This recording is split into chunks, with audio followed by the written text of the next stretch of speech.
ভারতীয় বাংলা সিনেমার আলোচিত অভিনেত্রী স্বস্তিকা মুখার্জি নানা কারণে বছর জুড়ে আলোচনায় থাকেন ঠোঁটকাটা স্বভাবের এই নায়িকা। তার পরবর্তী ওয়েব সিরিজ বিজয়া, এতে একজন লড়াকু মায়ের চরিত্রে অভিনয় করেছেন তিনি। খুব শিগগিরই হইচয়ে মুক্তি পাবে স্বস্তিকার বিজয়া। এই সিরিজের মুক্তি উপলক্ষে হিন্দুস্তান টাইমসকে সাক্ষাৎকার দিয়েছেন স্বস্তিকা। সিরিজটির নানা কারণে নানা বিষয় নিয়ে কথা বলেছেন তিনি, পাশাপাশি ব্যক্তিগত জীবন নিয়েও উঠে এসেছে।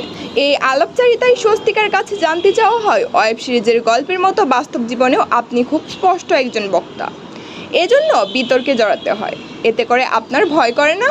এই প্রশ্নের জবাবে স্বস্তিকা মুখার্জি বলেন, আমি খুবই নির্ভীক, আমার মধ্যে ভয়টা খুব কম।